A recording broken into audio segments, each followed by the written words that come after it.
Avec l'aide de Hachem, on va commencer la formation des 32 cheminements de la sagesse. Grande question, d'où vient ce chiffre, les 32 cheminements de la sagesse? Premièrement, en hébreu, 32, c'est lève, le cœur. Pour nous enseigner que au début de la création, quand Dieu a eu la volonté de créer son monde pour faire du bien aux créations qu'il va créer. Donc, la volonté n'était pas quelque chose de rationnel, mais quelque chose que nous, on appelle émotionnel.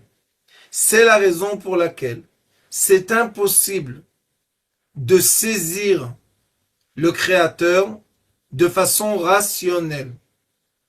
Quand vous allez chercher dans la vie des questions pour la grande des réponses pour la grande question pour la grande question où est et comment on retrouve le Créateur, ceux qui essayent de le prouver de façon mathématique, rationnelle, des preuves, que Dieu nous en préserve, ils font exactement l'inverse. Pourquoi? Parce que ce qui est infini ne peut pas être conçu par quelque chose de fini. Ce qui est hors limite ne peut pas être compris par quelque chose de limité. Le Créateur est surtout de l'amour. Et je m'explique. La première force, d'après l'étude de Kabbalah, de la création était l'assemblement des éléments séparés. Il y a dans notre monde 4 éléments séparés, la lumière, le gaz, le liquide et le solide. Et le Créateur a assemblé les éléments pour qu'on puisse profiter d'un monde tellement variant dans lequel nous vivons. Et imaginez-vous, toutes les planètes, ce sont des chiffres extraordinaires. Donc, est-ce que sa volonté était quelque chose de mathématique, de réfléchi, ou bien c'était juste une volonté, et les livres de Kabbalah expliquent il a la volonté de faire du bien. Il a la volonté de donner. Il a la volonté d'être généreux. Pour que cette volonté se matérialise, il a créé des êtres humains ou un univers qui acceptent de recevoir sa bonté. Tout cela n'a rien à faire avec le logique ou avec l'intellect. C'est tout ça, ce sont des relations d'amour. Dans le livre dans lequel on étudie maintenant, je ne sais pas comment on dit en français, Devarim, c'est le 5e livre de la Bible. Moïse a écrit un livre de moralité pour le peuple d'Israël et pour le monde entier, parce qu'il est écrit beaucoup là-bas la façon que Dieu aime et à l'approche à tous les peuples, pas seulement au peuple juif.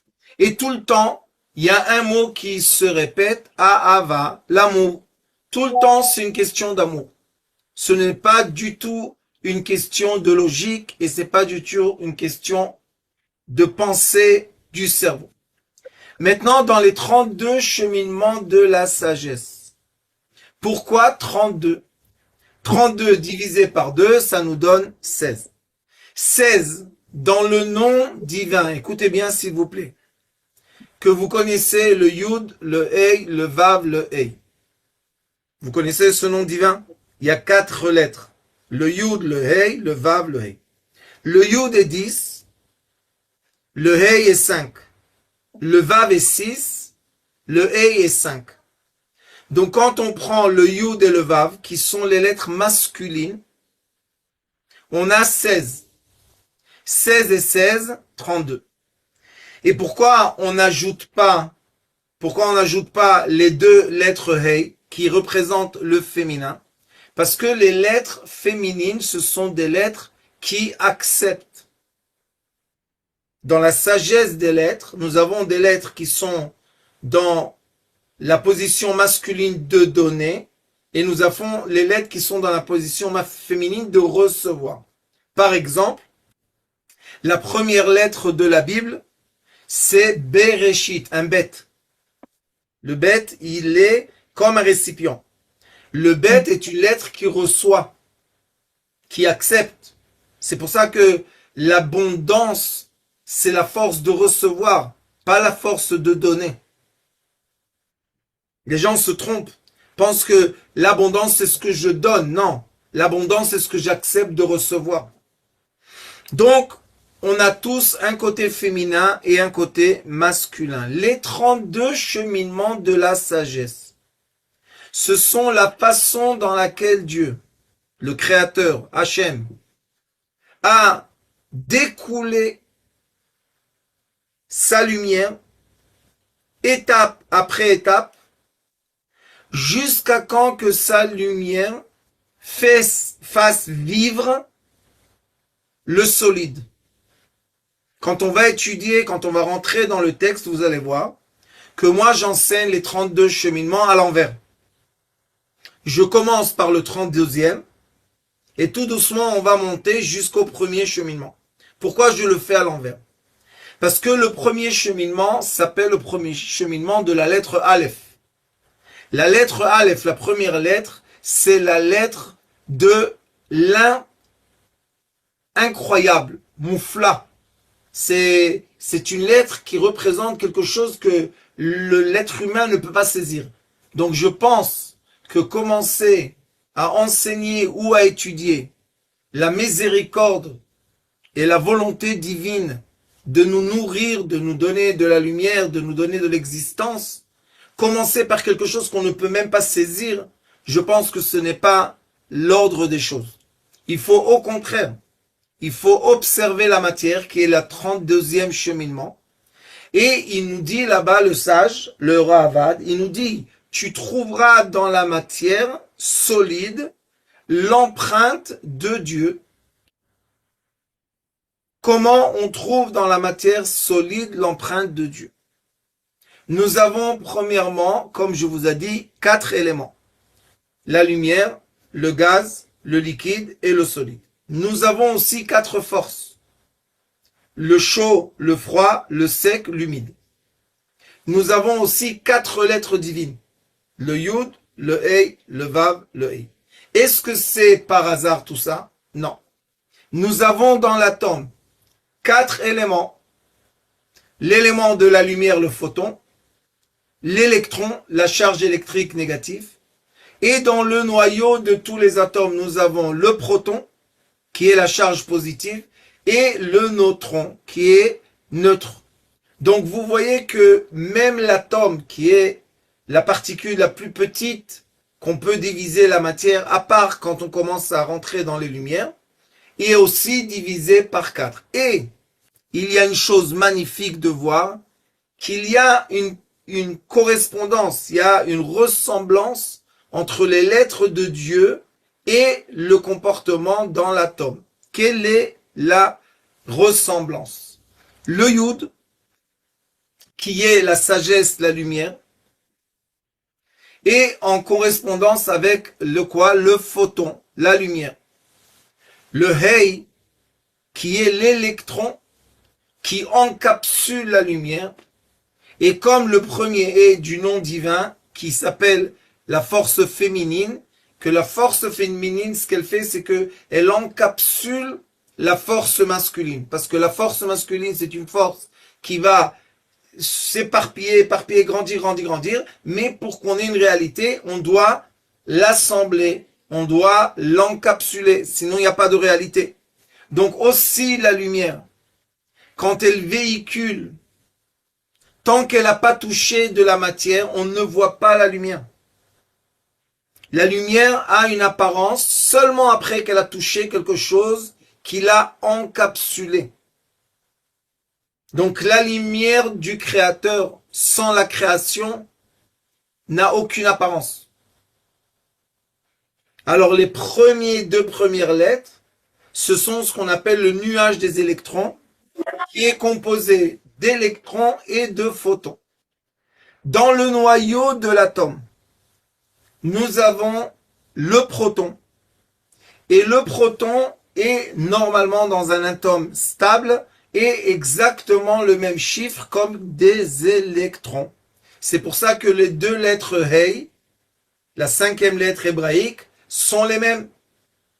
C'est parce que l'électron et le proton sont en équilibre. Et nous avons la lettre Vav, qui est le néutron. La lettre Vav dans le nom céleste, des 4 lettres que vous connaissez, son seul rôle est de faire la connexion entre le Hey, le dernier Hey, et le premier. Il est entre les deux. Et si vous allez additionner Hey et Hey, vous allez recevoir Yud 10, 5 et 5, 10. Donc la lettre Vav est juste une lettre de connexion. Mais elle est neutre. Elle n'a rien d'elle-même.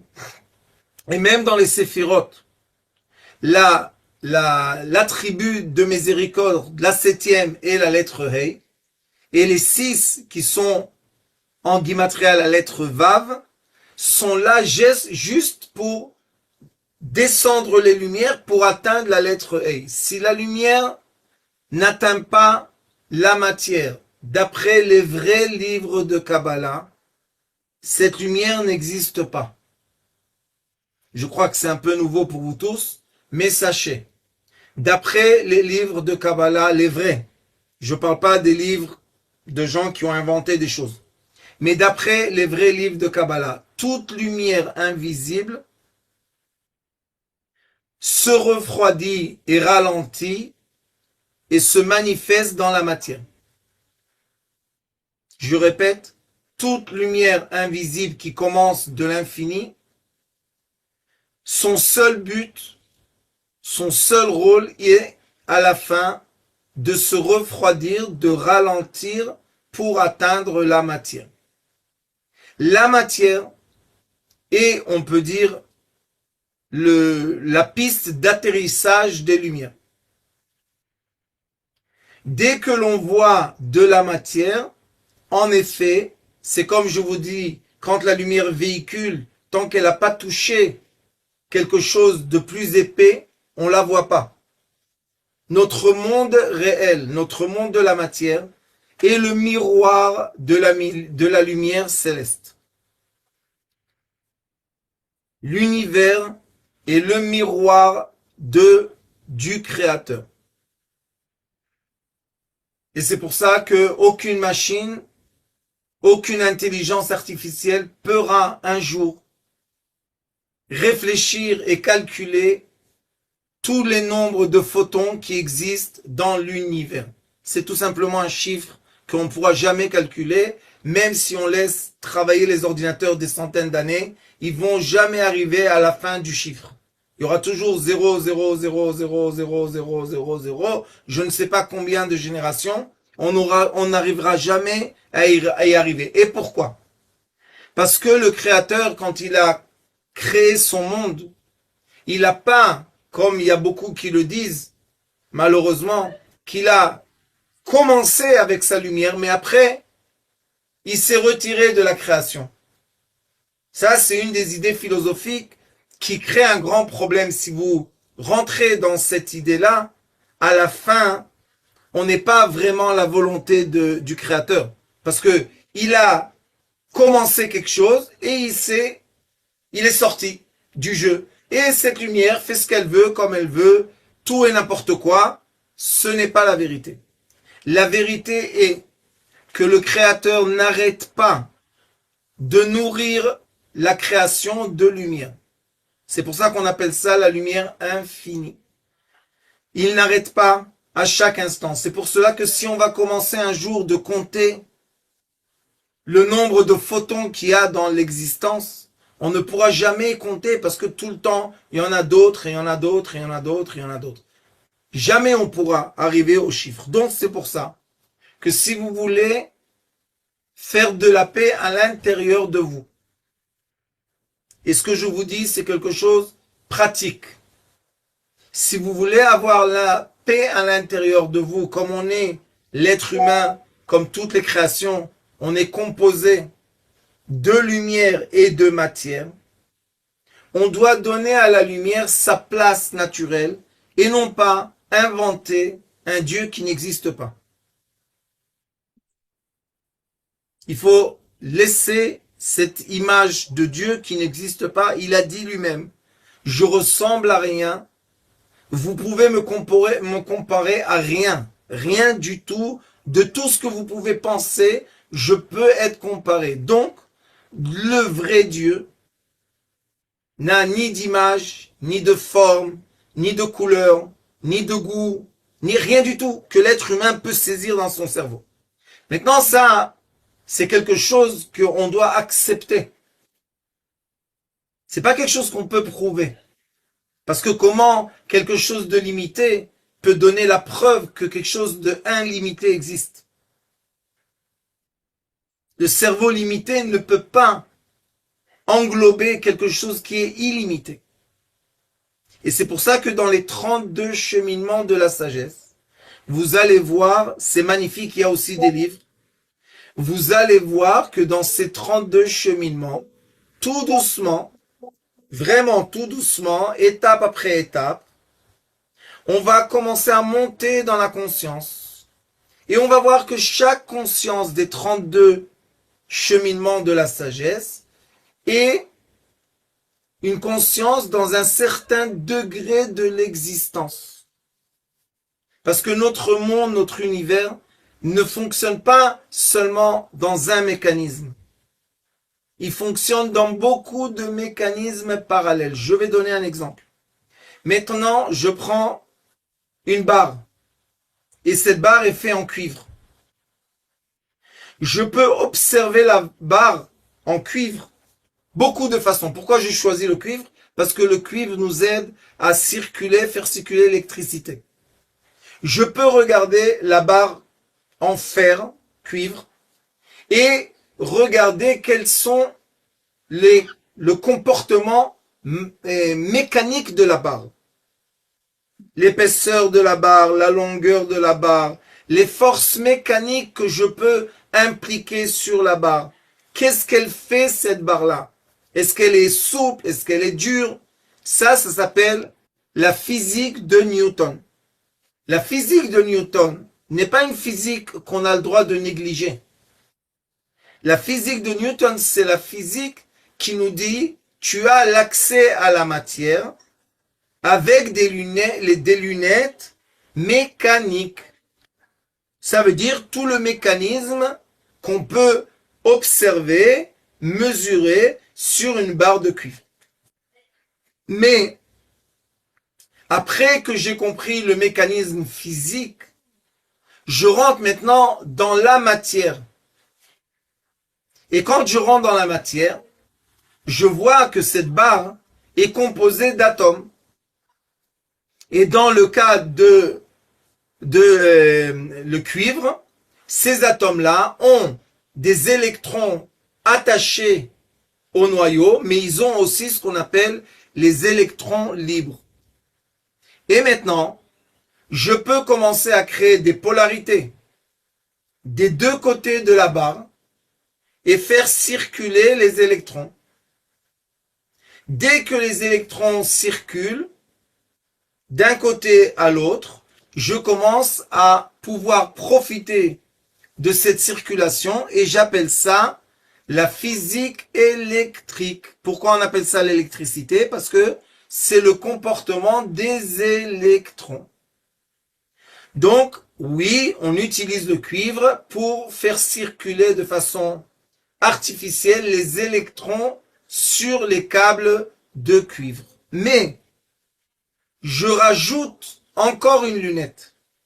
Quand les électrons bougent dans la matière d'une façon régulière dans un sens, il se crée ce qu'on appelle le champ électromagnétique. Qu'est-ce qui se passe en effet? Les électrons frottent la matière, ils se frottent entre eux, et se crée quelque chose qui est invisible, mais vrai. Ça s'appelle le magnétisme. Le magnétisme existe, il est réel, on peut l'utiliser dans le corps humain et aussi dans la matière, mais le magnétisme ne se voit pas. Donc, j'ai une lunette qui va observer la matière de façon mécanique, on peut dire extérieure. J'ai une lunette qui va observer le comportement des électrons dans cette matière. Ça va s'appeler l'électricité. Et j'ai maintenant une nouvelle physique qui s'appelle l'électromagnétisme. Qu'est-ce que je peux transmettre ou capter qui est invisible? Toutes les ondes radio, les ondes Wi-Fi, les ondes Internet, tout ce que vous connaissez, qu'on utilise beaucoup, passe à travers l'air, mais c'est pas quelque chose qu'on voit. Pour qu'on puisse les concrétiser, on doit les capter par un élément matérialisé, et cet élément matérialisé va se comporter d'une certaine façon qui va nous donner la preuve que les éléments invisibles existent. Et ça, c'est une des façons que l'on peut ressentir la présence du Créateur malgré qu'elle est invisible. Je vous donne un exemple. Quand se passe quelque chose dans notre vie qui est pour nous un miracle ou une surprise, est-ce que dans le monde calculé, ça existait ou pas? Dès que je calcule, je matérialise. Donc, si j'ai eu un miracle, et on veut tous être, j'espère, honnêtes avec soi-même, après que le miracle s'est passé, il s'est concrétisé, je peux maintenant expliquer d'où est venu le miracle. Puisque c'est quelque chose qui s'est matérialisé. Mais avant que le miracle se concrétise, il est complètement invisible. Est-ce que le miracle existe ou pas? Ça dépend à quel moment. Avant qu'il se concrétise, pour moi, c'est un miracle, c'est une prière, c'est un vœu, c'est quelque chose de non concrétisé. Mais dès qu'il s'est concrétisé, maintenant je peux expliquer pourquoi telle personne a téléphoné à telle personne, qui a demandé à telle personne, qui a appelé l'autre personne, à la 5e personne, à la 10e personne, et un jour, j'ai reçu un virement dans mon compte en banque. Pour moi, c'est un miracle. Oui, mais quand je vais faire marche arrière dans le processus, je vais voir qu'il a débuté dans la matière. Alors c'est un miracle ou pas? Oui, ça dépend avec quelles lunettes je veux observer le phénomène. Et ces lunettes-là, il y en a, d'après le Rahavad, minimum 32. Imaginez-vous, on a au moins 32 façons de regarder la réalité. Et le cheminement, je répète encore une fois, qu'on a choisi, c'est de commencer d'en bas. Commencer de la physique de Newton. On veut démontrer la présence de la sagesse dans la matière concrète. Et vous allez voir, c'est pas tellement compliqué si on accepte. Et après cela, vous allez voir que cette sagesse-là, je commence, dès que j'ai attrapé un bout de la corde, je commence à grimper. Et je monte sur la même corde. Mais à chaque étage, vous savez c'est quoi la perspective? Quand on fait des dessins, il y a perspective. Quand j'habite dans un immeuble qui fait 30 étages, par exemple, la personne qui habite dans le sous-sol et la personne qui habite dans le premier étage et le deuxième et le troisième jusqu'au 30e étage, quand ils donnent leur adresse, ils donnent une adresse. J'habite à la rue telle, numéro 30. C'est quoi? Une tour. Mais, est-ce que dans chaque étage, ils voient la même chose? Non. chacun de nous, on s'appelle binyan, on s'appelle un immeuble. Pourquoi on appelle l'être humain un immeuble entier? Parce que l'être humain a énormément d'étages. Nous avons des étages qui se dévoilent après avec l'âge. Nous avons les étages qui se dévoilent avec le progrès de notre corps, comment il va évoluer, et après comment il va se dégrader. Et nous avons des étages qui sont connectés à la conscience. Et on sait tous, j'espère dans cette classe, que plus je monte dans les étages de conscience, et plus ma vision de la vie et de la réalité devient plus grande, plus large, plus entière. Pour qui? Pour l'être. Ça ne veut pas dire qu'un jour on pourra vraiment saisir ce qu'on appelle le créateur. Mais pour nous, pour les êtres humains, plus on étudie, plus on élève notre conscience, plus l'étage est haut et plus on voit un spectre plus grand de, par exemple, la vue qu'on peut voir du premier étage d'un immeuble et la vue qu'on voit du 30e étage n'est pas la même surface. Du 30e étage, on va voir beaucoup plus de surface avec les mêmes yeux, avec le même corps. Cela veut dire que pour monter dans l'immeuble, pour pouvoir avoir la vue beaucoup plus large, je dois commencer de premier étage, du rez-de-chaussée.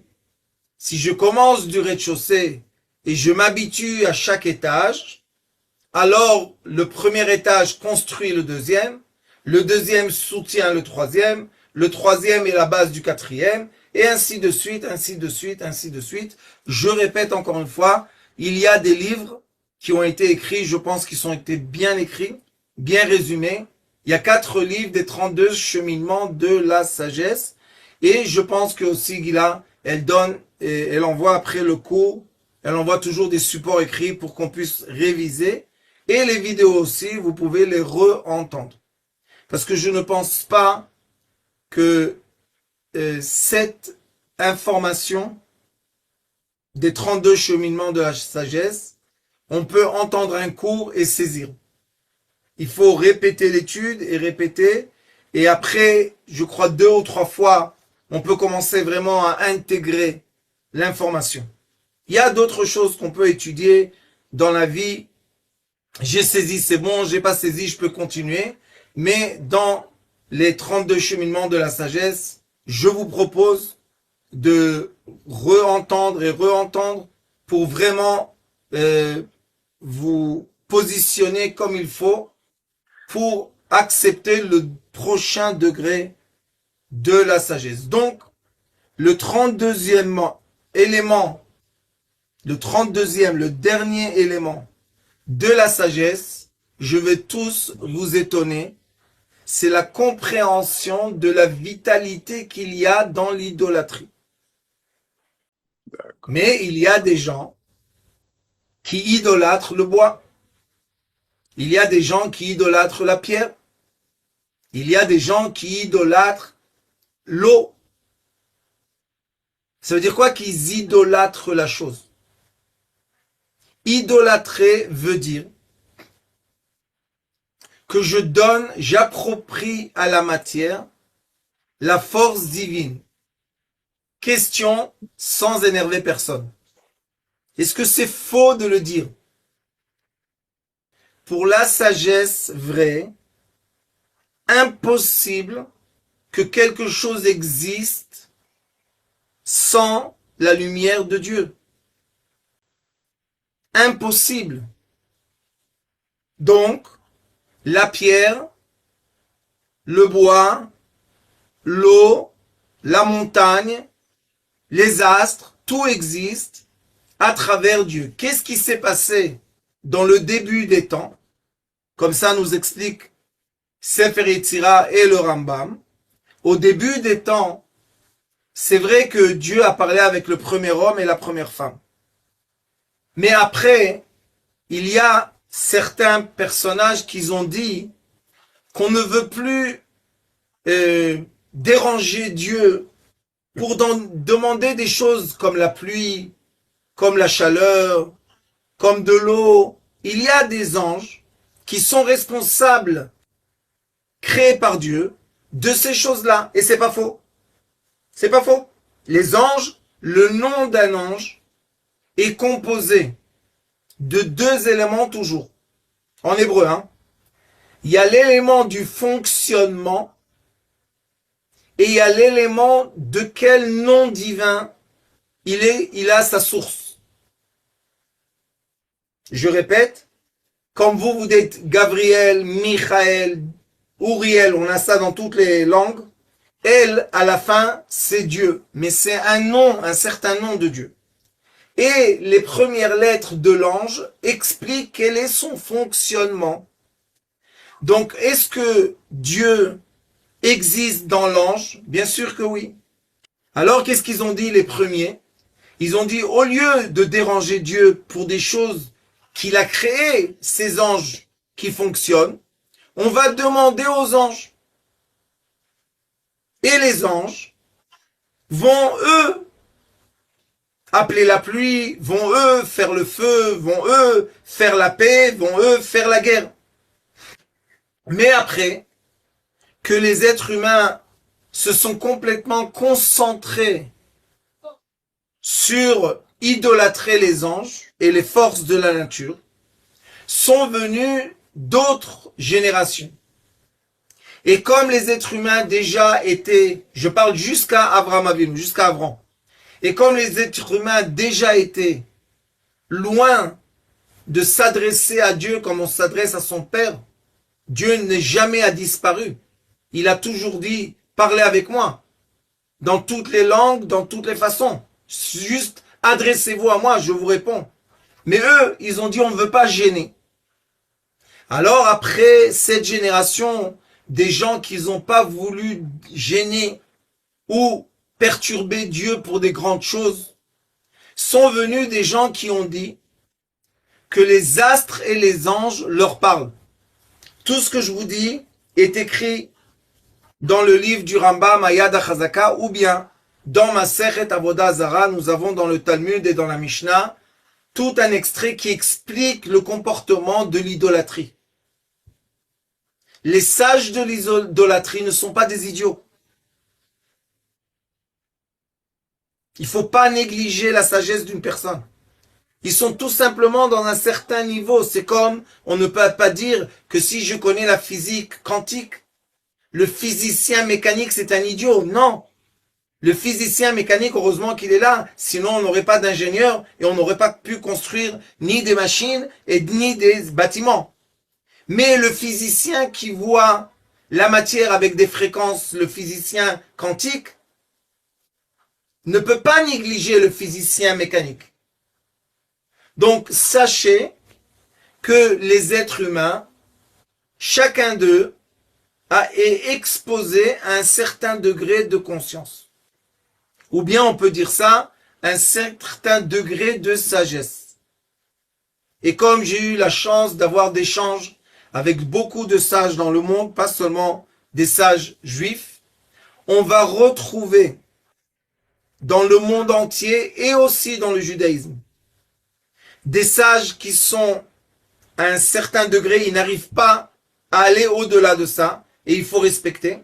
Mais il y a des sages qui arrivent à aller au-delà, ils arrivent à comprendre que le miroir n'est pas l'image, le miroir reflète quelque chose. C'est ça la différence. Voilà. La différence Donc, est, est-ce que je m'arrête au miroir, l'image que je vois, ou bien je comprends que le miroir reflète quelque chose. C'est ça la seule différence. Je vous donc, écoute. pour revenir à ce que vous disiez, donc en fait, l'idolâtre, c'est quelqu'un qui confond l'image et la lumière qui projette. Il est arrêté à l'image. Voilà, il est arrêté à l'image, mais il ne remonte pas vers la lumière. Non, Voilà. parce que Ok. pour remonter dans la lumière, on est obligé de s'approprier de certains comportements. Par exemple, le comportement qui est le plus dur aux gens, c'est l'annulation. Quand je comprends que les obstacles dans ma vie Ce sont juste des messages qui viennent vers moi. Je ne me bats plus avec les obstacles. Je ne suis plus en colère quand je perds de l'argent. Je suis plus très joyeux quand j'en gagne. Parce que je comprends que c'est juste un reflet de quelque chose de beaucoup plus élevé. Alors tout cela, ce sont des prises de conscience. C'est pour cela que le 32e cheminement parle de la présence de la sagesse divine dans l'idolâtrie. Je vais vous raconter une histoire du Talmud. Rabbi Akiva, qui était un des sages du Talmud, était assis avec ses amis. Il parlait de qui? Du roi Ménaché. À l'époque du roi Ménaché, ils étaient des idolâtres. Alors ils ont commencé à se moquer d'eux. Ils ont dit, qu'est-ce que c'est ces ignorants? Ils croyaient à une pierre. Ils parlaient avec la pierre. Qu'est-ce que c'est ces bêtises? Vous savez qu'est-ce qui s'est passé? C'est le Talmud qui dit. L'âme du roi Ménaché est venue. Elle leur a dit, vous vous moquez de nous? Vous savez qu'à notre époque, les pierres parlaient. Il dit, si vous serez partis au marché et vous aurez entendu comment la pierre parle, vous aurez levé vos jupes et vous aurez couru après la pierre. Maintenant, tout le monde se moque. Qu'est-ce qu'on dit? Je vous dis, on doit ouvrir la tête. On dit, qu'est-ce que c'est une pierre qui parle? N'importe quoi. Vous avez vu une pierre parler? Question pour comme ça pour tout le monde, vite fait. Est-ce que quelqu'un de vous a vu une pierre parler? Minéraux, c'est des cristaux, ça parle. Je vais vous dire plus que ça. Un instrument de musique parle.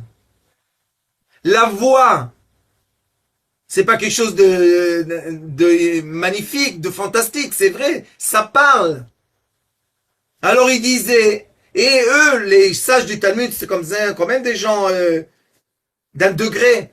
Ils se moquaient, ils disaient, mais qu'est-ce que ça veut dire qu'on va parler, on va entendre une pierre parler, on va aller voir la pierre? Oui, la pierre parlait. Alors il leur a dit, ne vous moquez pas. Ne vous moquez pas.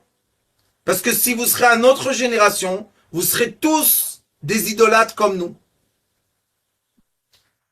Et aujourd'hui, dans notre génération, excusez-moi de vous dire, mais formater les consciences à travers le mensonge, qu'est-ce qu'on va dire? Que toute la génération est idolâtre? Tous ceux qui croient à ce que ça dit, sont dans un degré d'idolâtrie. Parce que au Corona, au moins, ils ont commencé à avouer que ça, c'est de la programmation.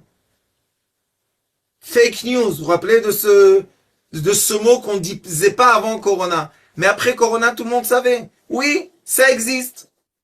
On est en train de vous donner des informations qui vont vous contrôler le cerveau, qui n'ont rien à faire avec la réalité. Et vous allez y croire, et vous allez vous comporter comme on vous dit. Et un des plus grands essais qu'ils ont fait sur l'être humain était la quarantaine. C'était un essai, vous savez qu'ils ont dit, aujourd'hui ils avouent, que c'était un essai public de voir quoi? Est-ce que les êtres humains sans police, sans armée, sont obéissants? Les gens ne sortaient pas de leur maison. Personne les attendait en bas. Ils pouvaient sortir, ils pouvaient être libres. Moi, j'habitais dans un village en Israël. On sortait, on allait, on faisait ce qu'on veut, tout va bien, personne ne nous a rien dit. Alors pourquoi la majorité des gens ont été enfermés dans leur maison? Et l'extrémité de ça, vous savez c'était quoi? Les gens qui sont morts de faim.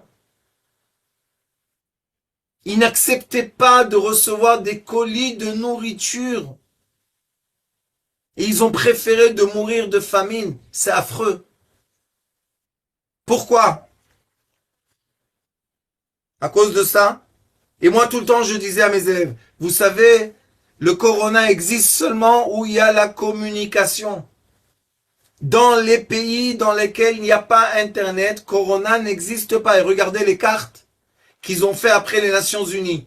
Tous les pays du tiers-monde qui se moquent d'eux, qui sont primitifs.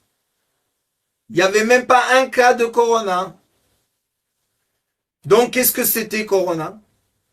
C'était un essai public pour voir à quel point on est soumis à quoi? À la pierre qui parle. Vous allez aujourd'hui chez les docteurs, qui vous fait l'ordre dans la chambre d'attente? Vous prenez un petit papier et c'est la machine qui vous dit numéro 122, rentrez dans la chambre 3. Numéro 32, rentrez dans la chambre 4. Qui dirige tout ça? Une pierre. Les minéraux sont des pierres. Alors on ne peut pas négliger que dans la pierre, il y a une certaine information, une certaine intelligence. Sauf qu'est-ce qu'on doit faire? On doit chercher la source. On doit, premier étage, bien comprendre et commencer à monter. Nous, on a la croyance en un Dieu qui n'a aucune forme, aucune visibilité. Même chez nous, dans la Torah, il est écrit qu'on n'a pas le droit de faire le dessin de nos patriarches. C'est interdit de les dessiner. Parce qu'on ne peut pas, dès qu'on va les dessiner, on va les cristalliser. Mais ils ne sont pas cristallisés. Donc on ne peut pas dessiner Moïse. Et le premier qui a dessiné, et c'est devenu la photo que tout le monde y croit, c'est Leonardo da Vinci. C'est lui qui a commencé à faire des dessins, des anges, des histoires de la... Mais en vrai, ce sont juste des images qui veulent rien dire parce que personne n'était à l'époque de Moïse et personne ne l'a vu. Mais les gens préfèrent, certaines personnes préfèrent avoir quelque chose de vrai et palpable que de croire à quelque chose qui est vrai mais qui est complètement invisible. Qu'est-ce qui est plus facile? D'avoir une relation avec un ami qui est proche ou avoir une relation à distance par lettre qu'on n'a jamais vu la personne? C'est même pas une question. Je préfère la relation avec quelqu'un que je vois, que je peux concrétiser dans les 5 sens, qu'avoir une relation aplatonique avec quelqu'un que je ne sais même pas qui a écrit la lettre. On est d'accord? Sauf si un jour, j'ai décidé d'aller voir la personne, et après on s'est quitté, et maintenant on continue à avoir un lien. Mais c'est beaucoup plus difficile. Moi je pense que c'est plus facile, mais dans le monde réel mesurable, c'est beaucoup plus difficile d'avoir des liens invisibles qu'avoir des liens visibles. Et c'est comme ça que l'idolâtrie a commencé. Ils ont dit, les astres veulent des temples. Les astres demandent des sacrifices. Et dès qu'on a fait les dessins des astres, on leur a donné des formes, des noms, des rituels, c'était beaucoup plus facile aux gens de se connecter à ça, à un certain degré, je répète encore une fois, un certain degré.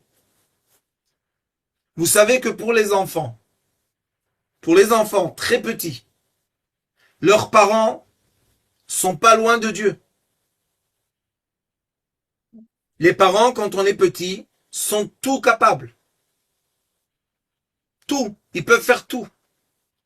Ils ont aucune limite.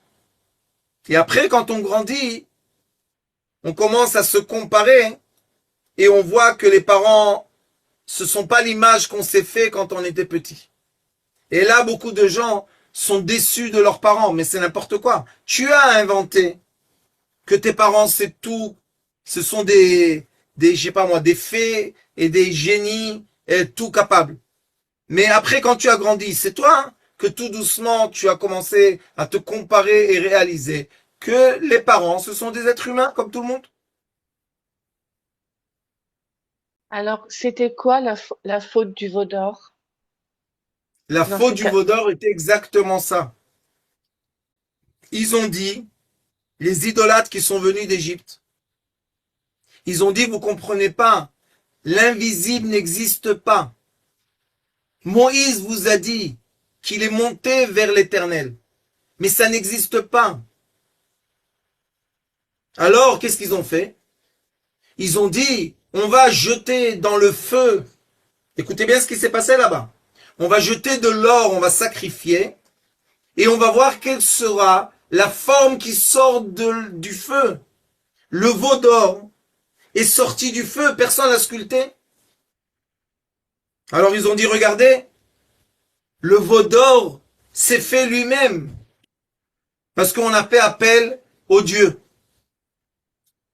Et Moïse était en haut, et Dieu lui a dit, regarde, tellement vite, ils se sont fait encore une fois une image. Je ne suis pas une image. Mais pas tout le monde a fauté. Seulement 3000, je sais pas combien de personnes ont fauté. Les restes n'ont pas fauté. Mais on peut comprendre. C'est comme ça que Aaron a dit à Moïse, Aaron a dit à son frère, il lui a dit, qu'est-ce que tu as fait? Il lui a dit, il m'aurait tué si je l'aurais pas donné quelque chose. Un bout de tenir quelque chose, vous comprenez? C'est vrai qu'il aurait tué. Pourquoi il l'aurait tué? Parce que c'était des gens dans une conscience qui ne peut pas accepter que tout ce qui est visible est le miroir de l'invisible. Eux, ils s'arrêtent au visible. Et ce n'est pas une erreur. C'est tout simplement un degré de conscience. Il est écrit qu'il y a un veau en haut, mais je ne veux pas rentrer dans ça, mais il y a dans les mondes supérieurs, il y a comme chez les Indiens un totem. Il y a un aigle, un lion, un veau et un visage d'être. Je ne veux pas rentrer dans ça parce qu'après les gens se font la confusion.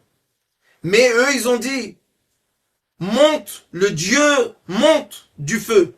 Et il y a eu le veau d'or. D'accord. C'est pas eux qui ont créé le veau d'or. Et vous savez que le veau d'or, c'est quelque chose qui suit l'humanité, ça fait beaucoup de millénaires. Depuis, beaucoup de gens ont une histoire avec les veaux. Des statues de veaux, des formes de veaux, les cornes de veaux, plein de choses avec le veau. Est-ce que c'est complètement de l'imagination? Non. Sauf que nous, on doit comprendre. Vous savez, une fois, j'ai posé à mon rave une question. Comme dans la Torah, c'est interdit l'idolâtrie. Interdit. Il est écrit que c'est mieux d'être tué que d'être idolâtre. Alors je lui ai dit, pourquoi nous avons des livres qui nous enseignent l'idolâtrie? Non? On a Masechet Avodah Zara. On a des livres qui nous enseignent comment l'idolâtrie, comment elle fonctionne, qu'est-ce qu'ils font, Si c'est interdit, tu m'enseignes qu'est-ce qui se passe? Qui a une bonne réponse? Bah, une fois qu'on connaît, on peut reconnaître et on sait que c'est pas le bon chemin. Exactement. C'est comme quelqu'un qui invente un médicament. Vous savez pas combien de gens ont été morts avant que le médicament a fonctionné comme il faut. Donc les sages, qu'est-ce qu'ils font? On étudie pour faire attention. Vous savez qu'en Chine, il y a beaucoup de gens qui savent même pas. Ils achètent des objets qui sont beaux, des objets, vous savez, des objets pour eux, l'Européen, pour eux, c'est des objets de culture. Mais en effet, dans ces objets-là, ou bien en Afrique, il y a beaucoup de ça en Afrique, faites attention aux statues. Il y a des statues qui sont avec de la poudre sur la statue. Les gens ne savent même pas qu'en Afrique, ils brûlent les morts. Il n'y a pas de cimetière. Et ils prennent la cendre du mort et ils la mettent sur la statue pour faire vivre le mort. Donc quand on prend une statue comme ça, on l'amène à la maison, la vitalité du mort est dans la maison. Mais les gens sont tellement ignorants, ils savent même pas. Vous savez que j'ai une histoire une fois. Un monsieur, on m'a dit dans la synagogue qu'il ne peut pas avoir d'enfant. Alors je lui ai dit, prends-moi chez toi. Je suis rentré chez lui à la maison et j'ai vu 2 statues comme ça. Et lui, c'était un monsieur de la sécurité, vous savez, les forts. Alors je lui ai dit, tu sais pourquoi tu peux pas avoir d'enfant? Il m'a dit pourquoi? J'ai dit à cause de 2 statues. Il m'a dit n'importe quoi. J'ai dit écoute, n'importe quoi, je te montre.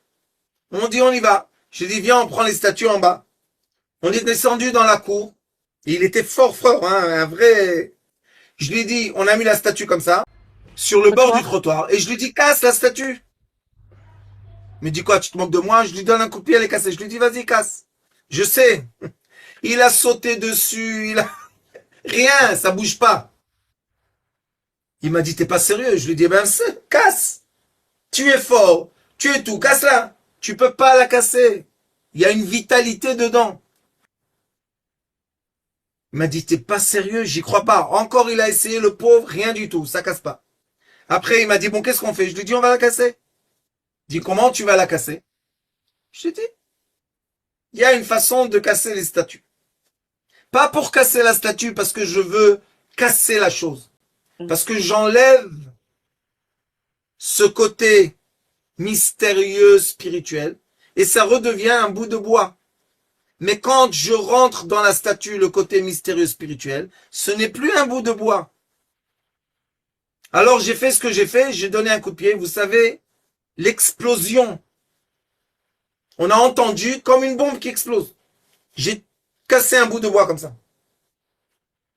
Vous savez, il est tombé par terre du bruit. Il m'a dit, qu'est-ce que c'est ça? Je lui ai dit, c'est l'ignorance. Comment tu veux? Tu as dans ta maison 2 êtres humains qui vivent avec toi. Je veux pas vous dire qu'est-ce qu'ils font quand ils vivent dans les maisons des gens, mais c'est sûr qu'une femme ne peut pas tomber enceinte. Et on a sorti ça, Baruch Hashem, après 9 mois, il avait son premier garçon. Donc ces choses-là, on est obligé d'étudier pour savoir. On n'étudie pas pour devenir idolâtre. On étudie pour faire attention. Tout simplement, il faut savoir faire attention. Quand on est dans les degrés que nous voulons monter en conscience. Quand j'ai la volonté de monter en conscience, je suis obligé de comprendre comment le monde fonctionne. Sans dire non, ça c'est pas vrai, ça c'est du mensonge, ça c'est des bêtises. Rien n'est des bêtises. Rien n'est des mensonges. Tout simplement, mettez les informations dans leur fréquence et vous allez voir que tout s'arrange comme un puzzle. Tout s'arrange. J'ai une autre classe que j'enseigne la thérapie à distance. Il y a des gens qui disent que c'est n'importe quoi. Je crois que Gila bientôt elle va faire sortir le premier livre. La thérapie à distance, c'est un mécanisme. Si tu étudies comment l'appliquer, tu peux aider les gens à distance. Ce n'est pas une invention. Et si ça vous intéresse un peu, étudiez un peu les forces kinétiques. Vous savez, les gens qui font bouger les choses avec les mains, c'est pas des inventions. C'est des champs électromagnétiques qui existent. Il faut tout simplement les reconnaître et savoir comment les appliquer, c'est tout. Et si je sais qu'il y a l'électromagnétisme, alors quand je vois quelqu'un qui guérit quelqu'un avec l'électromagnétisme, malgré que c'est complètement invisible, je vais l'idolâtrer? Non. Mais si je suis ignorant, et pour moi c'est incroyable, je vais idolâtrer la personne. Je vais lui donner des forces qu'il n'a pas. Et là commencent les sectes, les gourous, toutes sortes de gens, qu'ils ont des forces surhumaines. Excusez-moi, mais ça n'existe pas.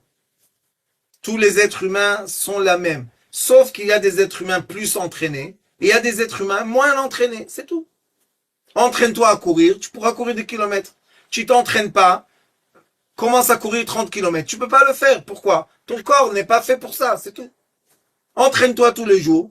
Après 1 an, 2 ans, tu pourras courir un marathon. Pas de problème. Alors tout ce qu'on va étudier avec l'aide de Dieu dans les 32 cheminements de la sagesse, c'est les positionnements de conscience.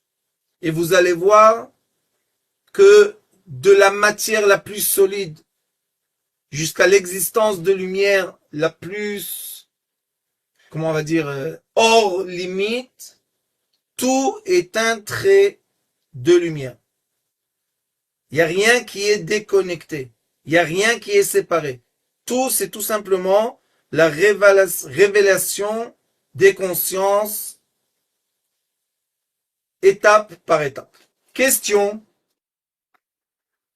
J'ai deux questions.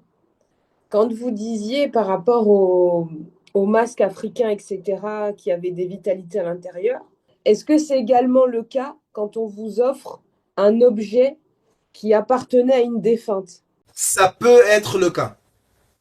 Dans la D'accord. religion juive, on ne donne pas des objets des défunts, par exemple les chaussures ou les habits, à des gens vivants. Oui, Et pourquoi les chaussures?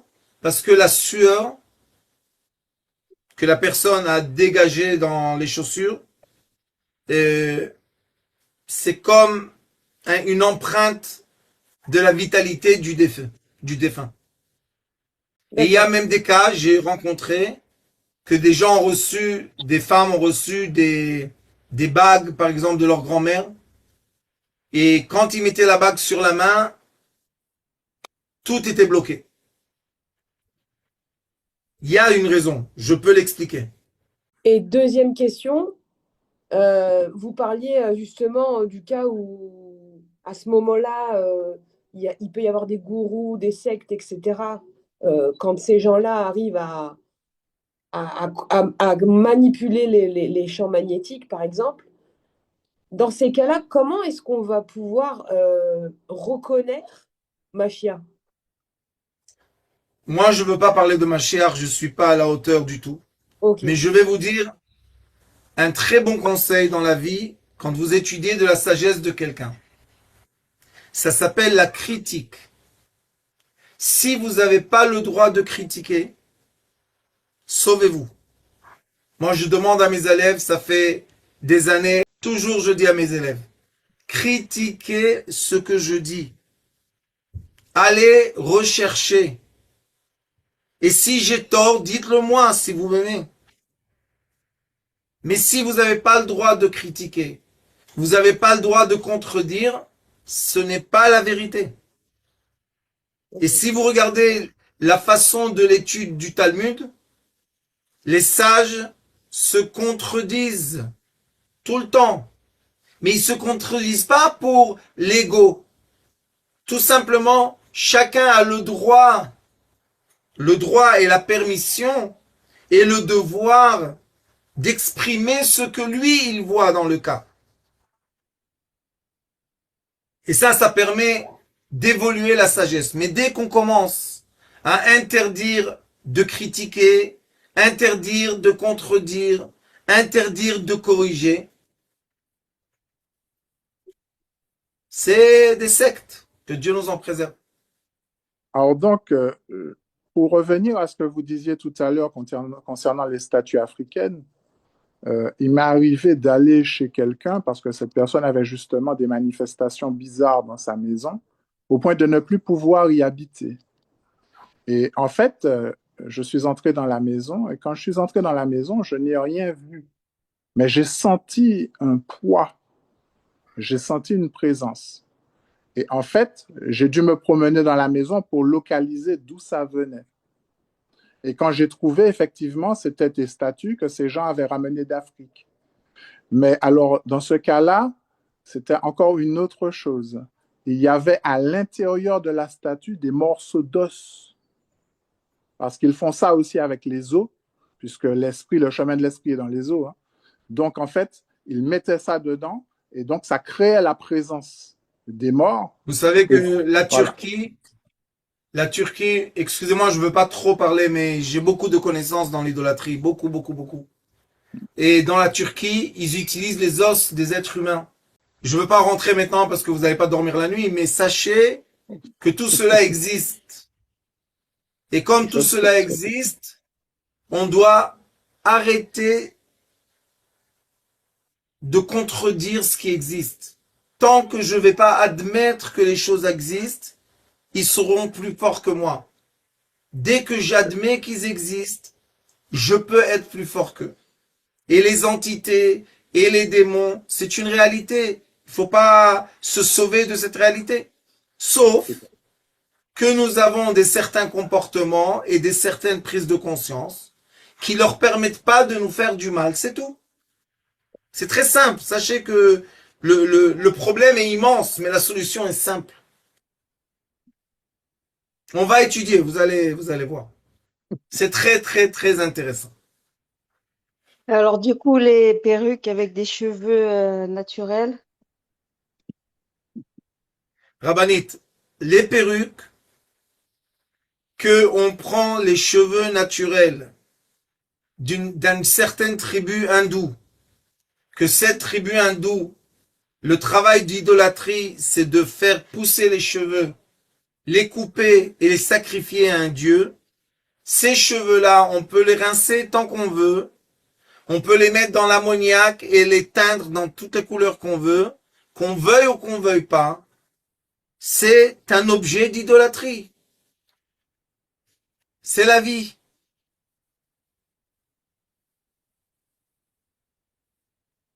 Et vous savez qu'est-ce qu'ils faisaient avant dans le temps? Dans le temps et déjà dans le temps de la Mishnah Rabbanit. La perruque, c'est pas une invention de il y a 50 ans, 100 ans. C'est déjà dans la Mishnah, il est écrit. Vous savez qu'est-ce qu'ils faisaient? Les femmes prolongeaient leurs cheveux. Et s'il y avait une femme qu'elle n'avait pas assez de cheveux, je sais pas quoi, ils leur donnaient leurs cheveux et ils faisaient des traces comme les Africaines qui font. C'est écrit. Qui traçaient les cheveux dans leurs cheveux. Et comme ça, ils avaient des beaux cheveux. C'est tout. Et ça, c'est pas d'idolâtrie. C'est tout simplement une fille aide sa mère, la mère aide la sœur. C'est pas un problème, ça. De prendre les cheveux de quelqu'un d'autre. Mais si ces cheveux-là étaient un sacrifice, c'est pas du tout simple. J'ai eu une patiente africaine qui a eu des désagréments avec une tante qui lui a volé pas mal d'argent. Et, et en fait, elle a eu très très peur de réclamer son dû à cause justement du poids de la sorcellerie et de toutes ces... enfin, et du coup, elle a laissé tomber. Et je pense qu'elle a eu raison. Donc moi, en thérapie, j'ai travaillé dans ce sens-là, dans le fait qu'il fallait qu'elle accepte d'avoir lâché prise, d'avoir laissé passer autant d'argent, mais elle de se prémunir de tout ça. Mais après, c'est très dur de rassurer une personne qui vit tout ça ou Rabanit, écoutez, malheureusement ou heureusement, ça dépend comment on regarde les choses. Mais j'aide beaucoup les gens qui sont ensorcelés. Croyez-moi qu'ils sont prêts à donner toutes les fortunes du monde pour ne pas vivre une heure ensorcelé. ouais, Alors, c'est que si c'est fini par l'argent, il faut être content. enfin, La vie est voilà. beaucoup plus importante que l'argent. Oui, monsieur, question? Tout à l'heure, vous avez dit que il faut faire attention pour ne pas entrer en contact avec les entités et toutes ces choses. Et moi, j'ai lu une histoire concernant le roi Salomon pour faire le temple. Alors, qu'est-ce que vous pensez de cette histoire-là? Il y en a qui disent que le roi Salomon a utilisé des démons pour construire le temple.